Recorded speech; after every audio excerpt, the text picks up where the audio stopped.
قرآن کا علم دیا ہے، تو آپ اس خصوصیت کے حامل ہیں۔ آپ کو اللہ تعالیٰ نے وہ خصوصی علم عطا کیا ہے، اور یہ خصوصی علم یہ ہمارے ان دینی مدارس میں نوجوانوں کو اور نئی نسلوں کو دیا جاتا ہے۔ اور مجھے حیرت اس بات پر ہے کہ اگر مغربی دنیا، مغربی تہذیب، غیر مسلم دنیا وہ دین اسلام کے ان علوم کا راستہ روکیں، سمجھ میں آتی ہے بات، لیکن ہمارے مسلمان حکمران جب مدارس کا پیچھا کرتے ہیں، اس کو بند کرنے کی کوشش کرتے ہیں، ان علوم پر پابندی لگاتے ہیں، اس نظام تعلیم کو ختم کرنا چاہتا ہے، ان پر افسوس آتا ہے۔ یعنی امریکہ جس چیز کو خطرناک سمجھے، ہمارا حکمران اس کو خطرناک سمجھتا ہے۔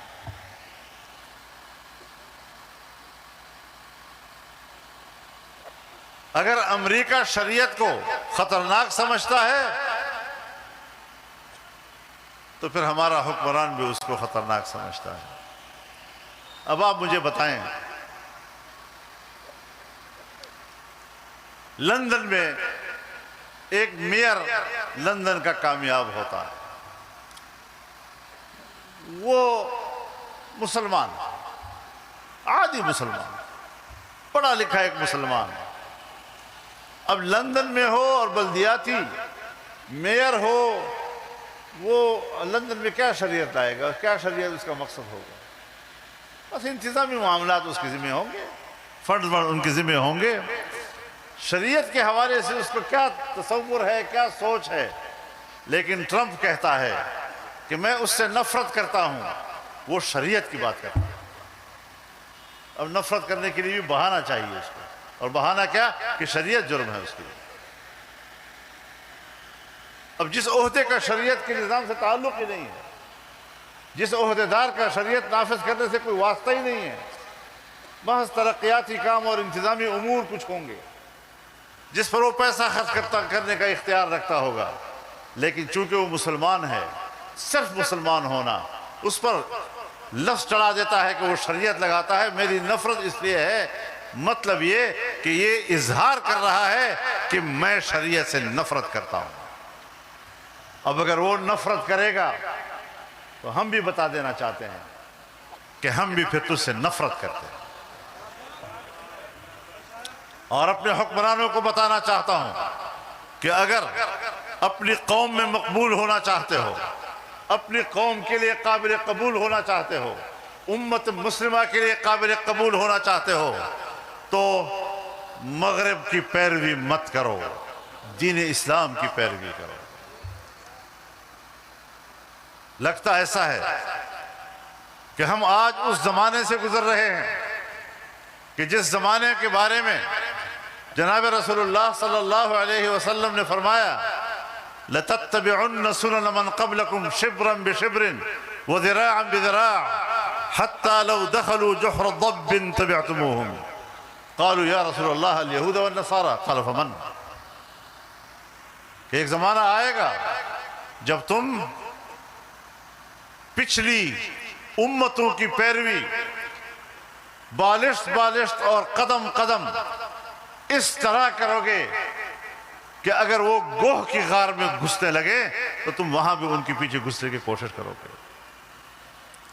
یہ آج کل ہمارے حکمرانوں کے رویوں سے یہی چیزیں سامنے آ رہی ہیں، اور ان چیزوں کو وہ حکمت اور مصلحت سے تعبیر کرتے ہیں۔ حکمت اور مصلحت یہ بڑے خوبصورت نام ہیں۔ ہم جب قرآن پڑھتے ہیں تو ہر جگہ ہمیں ملتا ہے الکتاب والحکمہ، الکتاب والحکمہ، الکتاب والحکمہ، ہر جگہ ہمیں کتاب و حکمت کا لفظ ملتا ہے۔ وَمَنْ يُؤْتَ الْحِكْمَةَ فَقَدْ أُوتِيَ خَيْرًا كَثِيرًا، اور جس کو حکمت کی نعمت مل گئی اس کو بہت زیادہ خیر مل گیا۔ اب یہی حکمت جب آپ حدیث کی دنیا میں آتے ہیں، جناب رسول اللہ صلی اللہ علیہ وسلم کی دنیا میں آتے ہیں، تو وہاں پر الکتاب والسنہ وہ سنت بن جاتی ہے۔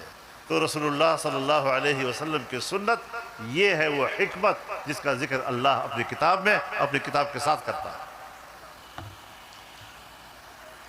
تو دین اسلام کو فروغ دینا، دین اسلام کی حاکمیت دینا، یہاں پر قانون سازیاں ہوتی ہیں، خلاف شریعت قانون سازیاں ہوتی ہیں۔ ایک دفعہ میرے پاس پرائم منسٹر صاحب آئے تھے تو میں نے ان سے کہا یہ کیا کر رہے ہو تم لوگ؟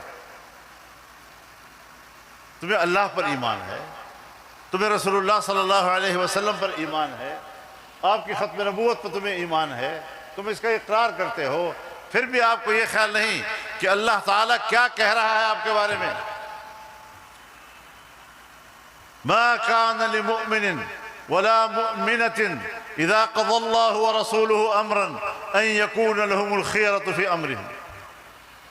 کسی مؤمن مرد اور کسی مؤمن عورت اگر اللہ اور اس کا رسول کسی معاملے میں فیصلہ دے چکے، اس میں سر منہ تبدیلی کا اختیار نہیں ہے تمہارے پاس. جب قرآن کریم صراحتاً